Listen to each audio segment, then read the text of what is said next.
Okay, welcome Geometry to SAT practice test 4 calculator section. So if you took the no calculator section in test 4, great. Now this is the no calculator section.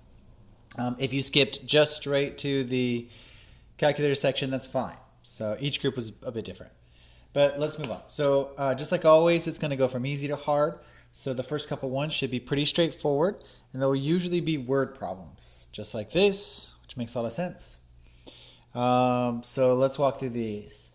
The monthly membership fee for an online television and movie service is $9.80. The cost of viewing the television online is included in the membership fee, but there's an additional fee of $1.50 to rent each movie online. For one month, Jill's membership movie rental costs were $12.50. How many movies did she rent? Okay, so if her total was $12.80 and it costs $9.80 to join, clearly $10.80, $11.80, $12.80. She spent $3 in rental fees, right? Doesn't that make sense? Cool. And $3 in rental fees translates into 2 movies. Cool. That's all there is to that. I didn't even mess with making this an algebraic function, just pretty intuitive stuff there. This should be B2. All right, great. Next up. Number 2. One of the requirements for becoming a court reporter is the ability to type 225 words per minute. Donald can currently type 180 words per minute and believes that with practice he can increase his typing speed by 5 words per minute each month. Which of the following represents the number of words per minute that Donald believes that he would be able to type in months from now? Okay, so we need an equation. So let's read it one more time to make sure we're on the ball on this one.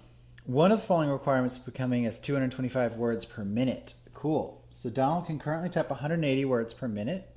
So I imagine it's going to be 180 plus, right? Because we want to get up to 225. 5M. So 180 plus 5M. Do we have that anywhere? Yeah, see. This would be my guess. And this would be counting the number of months it takes to increase it up to 225. Cool. And he believes that he would be able to type in months from now. Okay. So that would be C. Pretty straightforward so far. Number 3. If a 3-pound pizza is sliced in half and each half is sliced into thirds, what is the length in ounces of each slice? Okay, and they give you the conversion for this nicely, which is super pleasant. So a 3-pound pizza, so 1 pound is 16 ounces, and they want to know what weight in ounces. So 16 times 3, right, which 16 times 2 is 32, plus 16, which is what? Let's go 48. So hold on. So that's 3 pounds converted into 48 ounces, and then what do they want?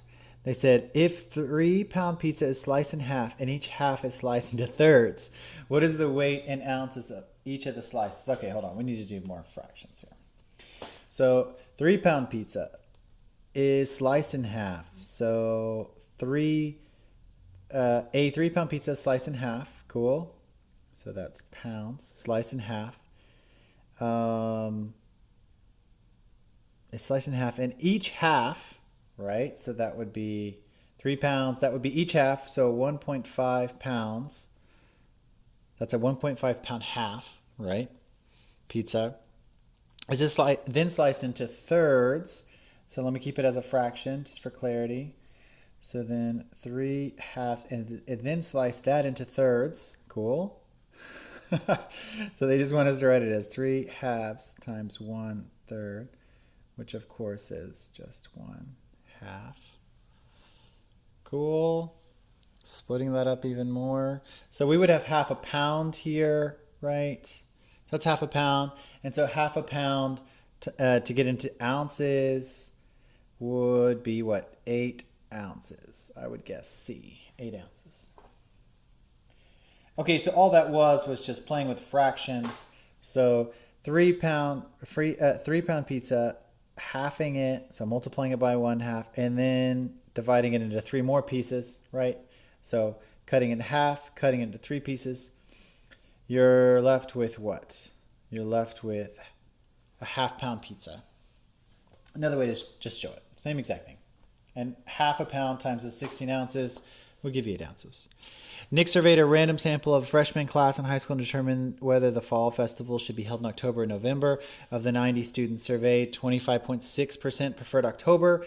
Based on the information about how many students in the entire 225, expected to prefer having, so this is just a percentage problem. Let's play around with this. Of the 90 students surveyed, right? So remember, only 90 were surveyed.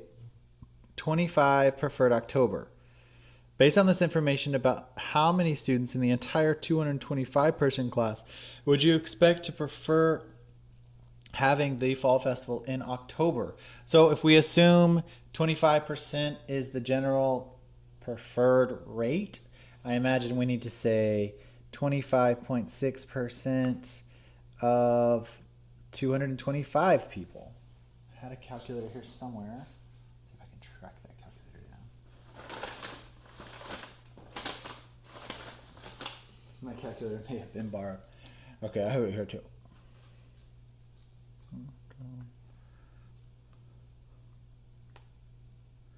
Okay, so let's do 225.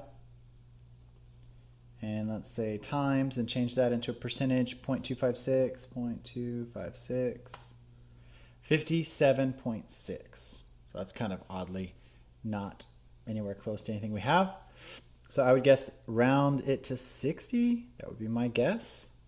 We'll go back and check all these in just a second. And I'll actually do that now.